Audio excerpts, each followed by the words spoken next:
नमस्कार दोस्तों, स्वागत है दापी के क्लासेस में। आज हम लोग झारखंड के जनजातीय विद्रोह के बारे में पढ़ने वाले हैं।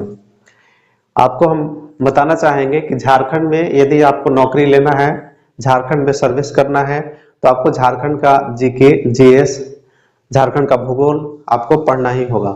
क्योंकि वर्तमान समय में जो परीक्षा के पैटर्न है, जो परीक्षा के स्वरूप हैं, जितने भी झारखंड में जो आ रहे हैं, या तो आप शिक्षक के बहाली के ले लीजिए या जेएसएससी के आप ले लीजिए, जो आपको वर्तमान समय में एलडीसी के निकला हुआ है।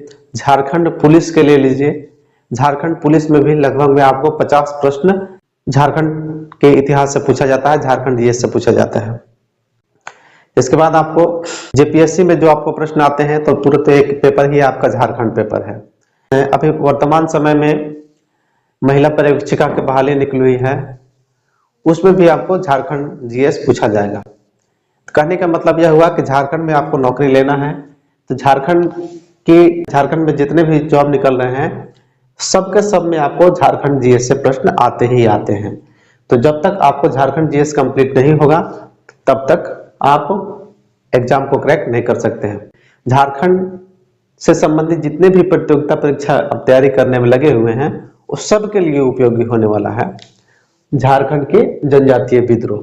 तो सबसे पहले हम समझते हैं कि झारखंड में जनजातीय विद्रोह हुआ कैसे, आखिर क्यों हुआ। तो आप समझ लीजिए कि झारखंड के जितने भी जनजाति हैं, वो सबके सब इतने आपको झगड़ालू नहीं मिलेंगे, इतने आपको क्रूर नहीं मिलेंगे। ये शांत स्वभाव के रहने वाले आदमी थे, बिल्कुल शांत स्वभाव के आदमी रहने वाले थे।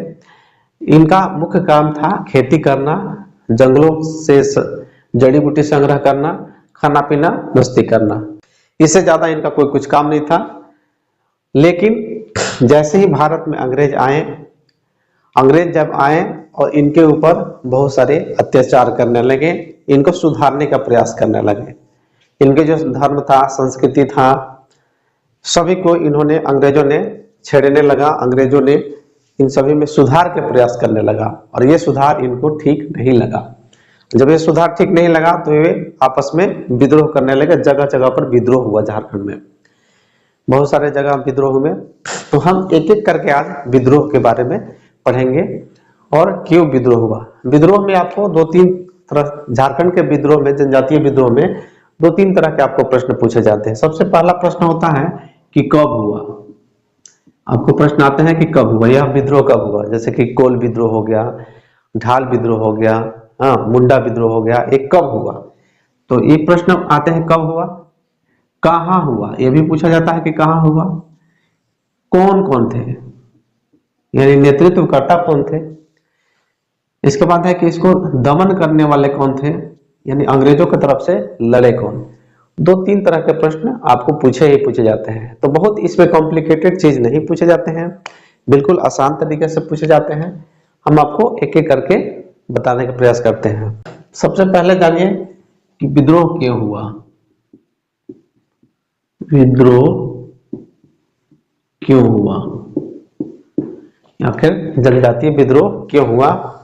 अंग्रेजों, जैसे ही झारखंड में अंग्रेजों का आगमन होता है, तो आदिवासियों का, जनजातियों का सामाजिक, आर्थिक, राजनीतिक के ऊपर अंग्रेजों का दबाव आ जाता है, अंग्रेजों का कमांड आ जाता है।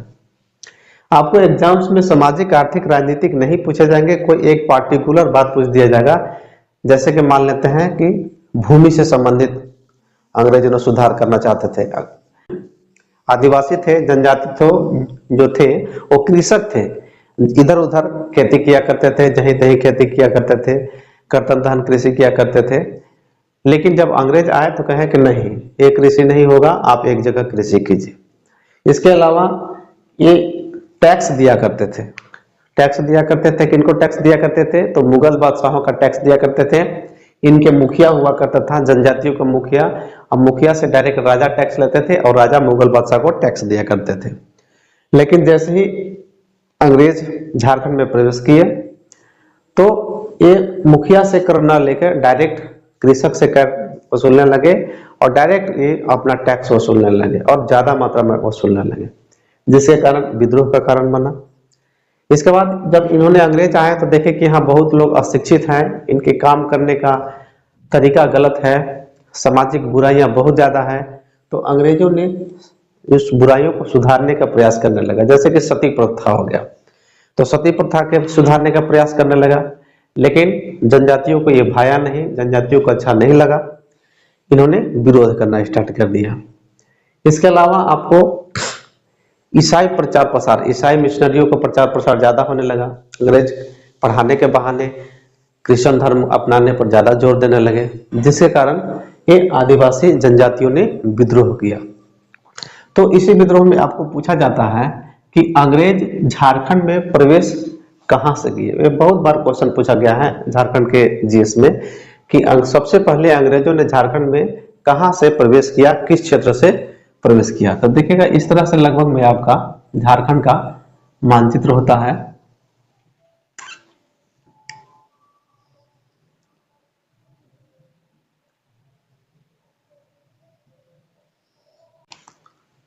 इस तरह के होता है। तो ये जो एरिया है आपका, ये जो एरिया कहलाता था, ये एरिया अभी वर्तमान समय में पूर्वी सिंहभूम है। पूर्वी सिंहभूम है, पूर्वी सिंहभूम जो जिला है, लेकिन जिसमें अंग्रेजों ने प्रवेश किया वह वो क्षेत्र जो है वो सिंहभूम के नाम से जाना जाता है। पूर्वी सिंहभूम नहीं, सिंहभूम के नाम से, सिंहभूम या ढालभूम, ढालभूम के नाम से भी जाना जाता था। इसके अलावा मानभूम के भी इसको नाम है, मानभूम, मानभूम। तो अंग्रेजों ने सबसे पहले सिंहभूम से प्रवेश किया, ढालभूम से प्रवेश किया, मानभूम से प्रवेश किया। इस क्षेत्र को इसी नाम से जाना जाता है। लेकिन वर्तमान समय में कौन सा ये जिला है? पूर्वी सिंहभूम। पहले कौन सा ये था क्षेत्र? सिंहभूम क्षेत्र था, ढालभूम क्षेत्र था, मानभूम क्षेत्र था। ये जो एरिया आपका है, यह जो एरिया है ये पश्चिम बंगाल का एरिया से सटता है। झारखंड के यदि आप मानचित्र देखिएगा, झारखंड के चौहदी देखिएगा, तो यह आपको पता चलेगा कि ये पश्चिम बंगाल से सटा हुआ है। और पश्चिम बंगाल से ही अंग्रेजों ने प्रवेश किया झारखंड में, और इस क्षेत्र में प्रवेश किया था जो इस क्षेत्र का नाम है सिंहभूम, ढालभूम या मानभूम। ठीक है। और जनजातियों ने अंग्रेजों को दीकू कह के बुलाया, दीकू नाम दिया। क्यों दीकू दिया? क्योंकि जो जनजातियों को दिक्कत पहुंचाते थे, विरोध करते थे, उनके सामाजिक, आर्थिक, राजनीतिक में विरोध करते थे, उनको दीकू कहा।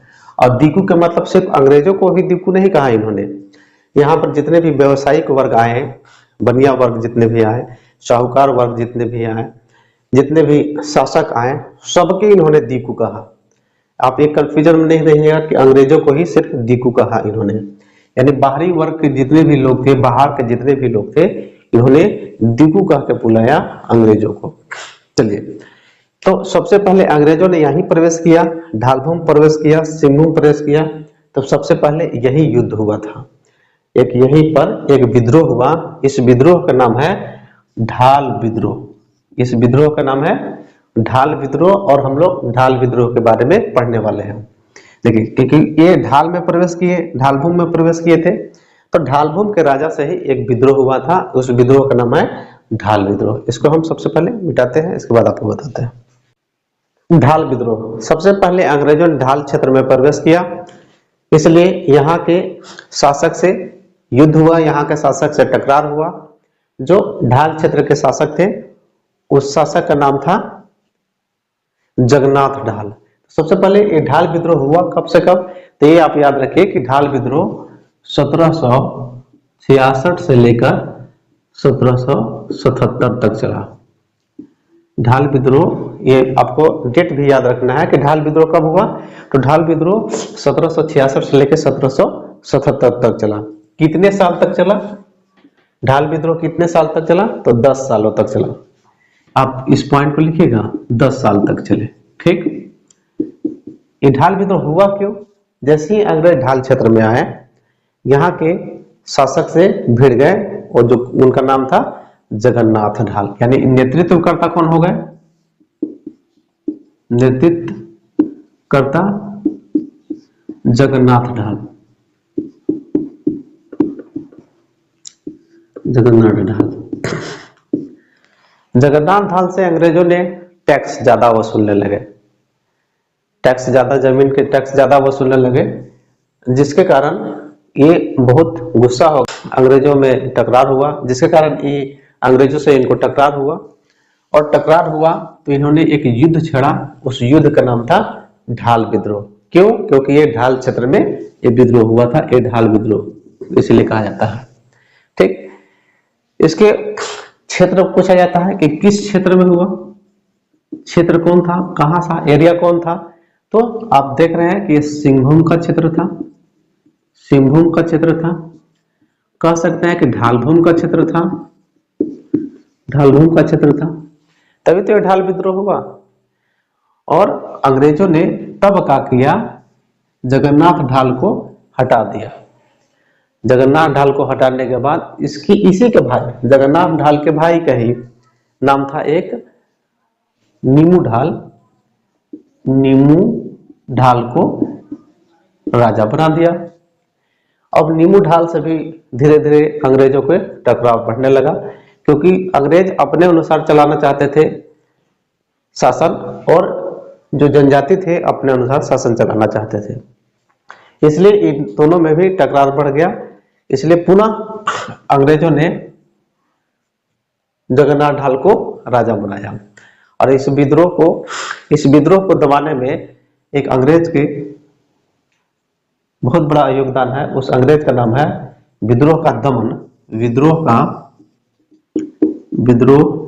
का दमन करने वाले नाम पूछा जाता है कि ढाल विद्रोह का दमन किसने किया, किस अंग्रेज के द्वारा ढाल विद्रोह को कुचला गया, किस अंग्रेज के द्वारा ढाल विद्रोह को बंद किया गया।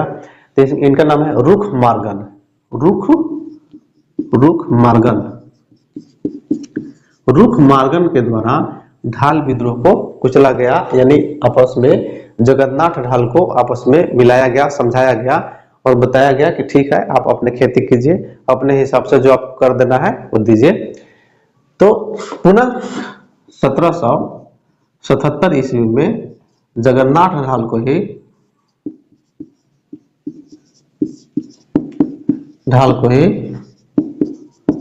राजा बना दिया गया, तब जाके यह विद्रोह शांत हुआ। तो मेनली 3-4 चीज ढाल विद्रोह में पूछा जाता है। ढाल विद्रोह कब से हुआ था, ठीक है, नेतृत्वकर्ता कौन थे, किस क्षेत्र में ढाल विद्रोह हुआ, हाँ, ढाल विद्रोह में फिर किसको राजा बनाया गया था, तो नीमू ढाल को बनाया गया था। ढाल विद्रोह को दमन करने वाला अंग्रेज का नाम है क्या है, तो रुख मार्गन है। ढाल विद्रोह कब समाप्त हुई, तो 1777 ईस्वी में समाप्त हुई। बस इतना ही। अब हम आपको छोटे छोटे वीडियो के माध्यम से प्रत्येक जनजातीय विद्रोह को हम आपके पास लाएंगे। आप यदि झारखंड प्रतियोगिता परीक्षा की तैयारी में लगे हुए हैं, तब आप हमारे चैनल से जुड़िए। आपको इस चैनल के माध्यम से निःशुल्क आपको तैयारी करवाई जाएगी झारखंड से संबंधित। मिलते हैं अगले वीडियो में, तब तक धन्यवाद।